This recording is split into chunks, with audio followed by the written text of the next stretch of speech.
datang di kuliah online mata kuliah Komunikasi Bisnis.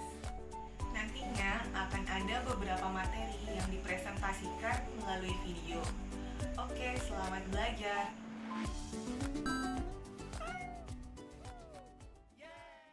Oke adik-adik, sekarang kita masuk ke materi penyajian data. Selamat belajar. Kemudian kita masuk ke dalam penyajian data. Penyajian data ini sendiri merupakan salah satu output dari hasil pengolahan data. Nah, apa sih penyajian data itu? Penyajian data adalah metode pembuatan laporan dari hasil pengolahan data yang telah kita lakukan sebelumnya agar lebih mudah dipahami dan dianalisis sesuai dengan tujuan yang diinginkan. Nah, data yang disajikan harus sederhana dan jelas agar mudah dibaca oleh orang yang melihat data kita. Nah, dalam penyajian data itu sendiri ada dua metode penyajian, yaitu dalam bentuk tabel dan dalam bentuk grafik atau diagram. Nah, tabel ini merupakan kumpulan angka yang disusun menurut kategori atau karakteristik data sehingga memudahkan dalam menganalisis. Di sini saya punya contoh tabel mengenai asal daerah Taruna AKKP Wakatobi. Nah, di sini saya mengkategorikan berdasarkan asal daerah dan jenis kelamin. Asal daerah tersendiri terdiri dari Wangi-Wangi, Kaledupa, Tomia, Binongko, dan lainnya. Lainnya ini merupakan dari daerah lain. Kemudian jenis kelamin berdasarkan perempuan dan laki-laki. Kemudian jumlah, baik itu jumlah dari jenis kelamin perempuan dan laki-laki, kemudian jumlah keseluruhan. Nah, tujuannya untuk kita membuat tabel ini agar orang yang melihat tabel ini bisa lebih mudah untuk membaca mengenai asal daerah Taruna. Nah, metode penyajian data selanjutnya adalah grafik atau diagram. Grafik itu sendiri adalah gambar yang menunjukkan secara visual data berupa angka dan dibuat berdasarkan tabel yang dibuat sebelumnya. Artinya, untuk membuat grafik, kita harus membuat tabel terlebih dahulu. Nah, untuk jenis grafik sendiri, sebenarnya ada beberapa jenis grafik, tapi yang paling sering digunakan adalah grafik garis, grafik batang, dan grafik lingkaran. Nah, di sini saya punya contoh dari grafik garis, grafik batang, dan grafik lingkaran. Nah, ini semua berdasarkan dari tabel yang kita buat sebelumnya mengenai asal daerah Taruna AKKP Wakatobi. Nah, untuk garis sendiri, garis merah menunjukkan untuk jenis kelamin laki-laki dan garis biru menunjukkan untuk jenis kelamin perempuan. Sedangkan untuk grafik batang bisa dilihat di sini bentuknya batang, kolom menjulang ke atas.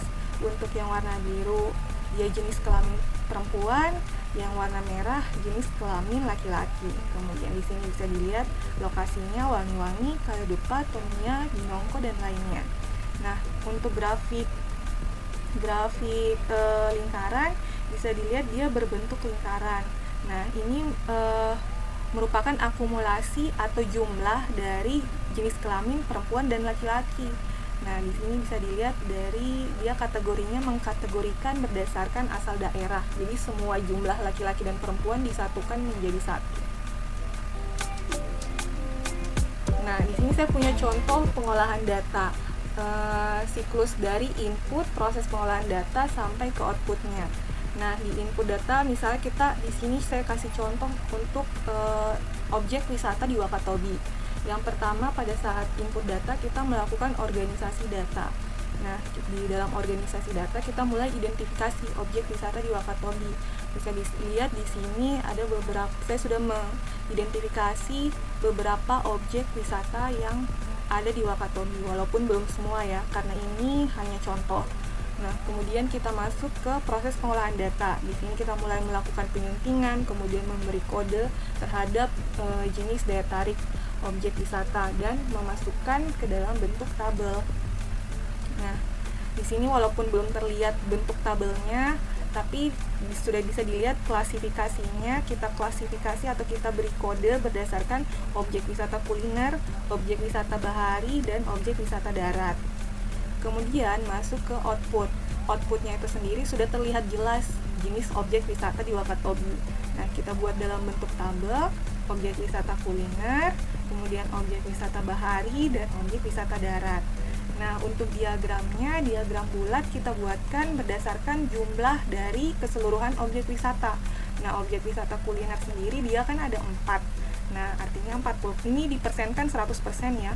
Nah, ada 4 berarti 40% untuk objek wisata kuliner yang berwarna biru. Kemudian yang berwarna hijau ini objek wisata darat terdapat 4 juga, 40%. Kemudian untuk objek wisata bahari ada 2, yaitu 20%. Jumlah keseluruhan 100%. Oke, saya punya tugas untuk kalian. Tugasnya gampang karena dikerjakan secara berkelompok satu kelas program studi ekowisata bahari. Nah, tugasnya adalah membuat video mengenai kegiatan berguna yang kalian lakukan selama SFH atau studi from home.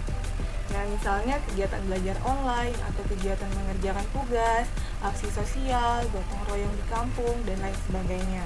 Selain itu, disisipkan video mengenai laporan dampak COVID-19 terhadap objek wisata dan UKM yang ada di sekitar rumah kalian. Bisa juga mengambil data dari berita online, tapi jangan lupa menyertakan sumber data jika kalian mengambilnya dari berita online. Nah, durasi video per taruna maksimal 1 menit pada setiap videonya. Nantinya video dari masing-masing taruna ini digabungkan menjadi satu video untuk kelas program studi ekowisata bahari. Tetapi pada setiap tayangan taruna disisipkan nama dan nomor induk taruna. Kemudian di sini ketua kelas bertugas untuk mengumpulkan video taruna untuk digabungkan. Nah, nanti kalian saling berkoordinasi siapa yang akan mengedit videonya. Untuk media dan waktu pengumpulan nanti saya akan beritahu melalui komunikasi WhatsApp.